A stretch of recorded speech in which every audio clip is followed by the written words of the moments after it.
lanjut ya. Kita lanjut.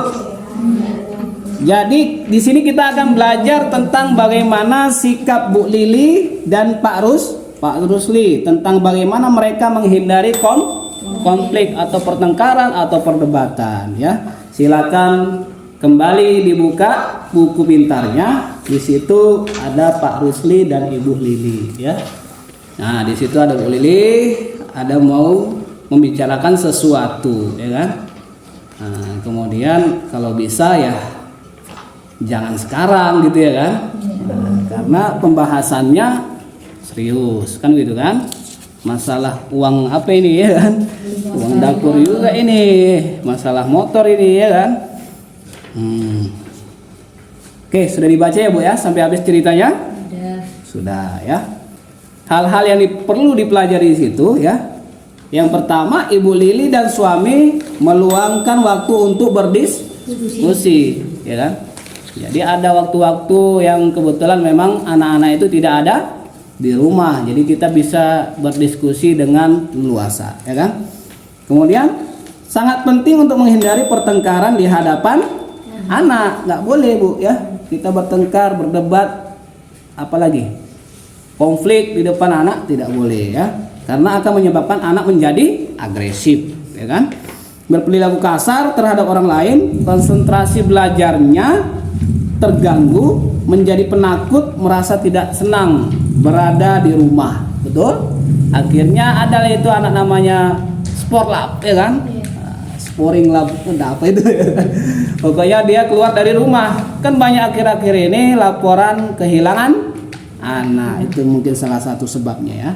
Kemudian orang bisa saja berbeda pendapat dalam banyak hal. Namun ketika hal tersebut menyangkut pengasuhan anak, maka perbedaan pendapat tersebut sebaiknya tidak ditunjukkan di hadapan anak, tidak boleh ya.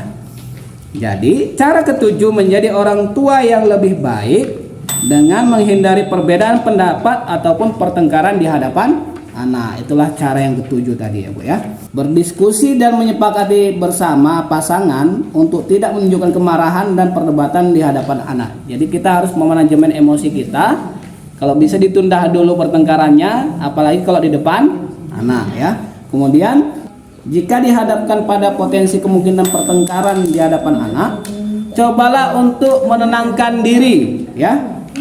Dan tidak terpancing emosi dengan cara menarik napas kan? Menarik napas yang panjang, berhitung di dalam hati, berdoa, minum segelas air dan tetap tersenyum. Oh, ini tersenyumnya ya. Sampaikan kepada pasangan bahwa Anda akan menanggapi kemarahannya saat sudah lebih tenang ya? Dan tidak di hadapan anak ya. Jadi selanjutnya kita akan belajar cara menahan marah ya. Biasanya kalau ibu-ibu kalau umpamanya menahan marah itu dengan cara apa kira-kira? Kira-kira menghindar ya Bu ya, menghindar dari situ lah ya. Nah, ya. Pergi gitu ya Bu ya. Ada lagi pendapat yang lain kira-kira Ibu? Sudah ada Pak. Astagfirullahaladzim. Awalnya bukan dia Pak, bukan. Diam ya Bu ya. Ya, ada yang menghindar, ada yang tepuk dada, ada yang diam. Ada lagi yang lain kira-kira?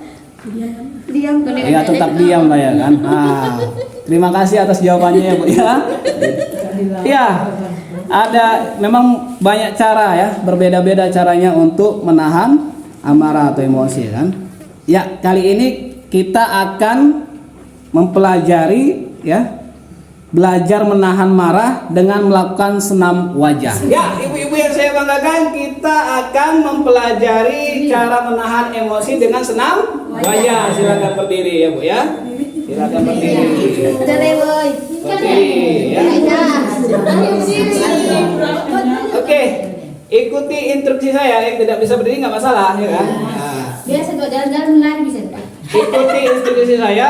Coba dulu lakukan senam wajah dengan menggunakan senyum. Coba kalau bilang. Ya, muka jelek. Bisa nggak? Muka jelek anak. Biasanya kayak anak-anak itu bisa gini.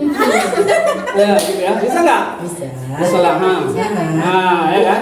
Apalagi selain ya. Ketawa. Ketawa dari mulai yang pelan ya.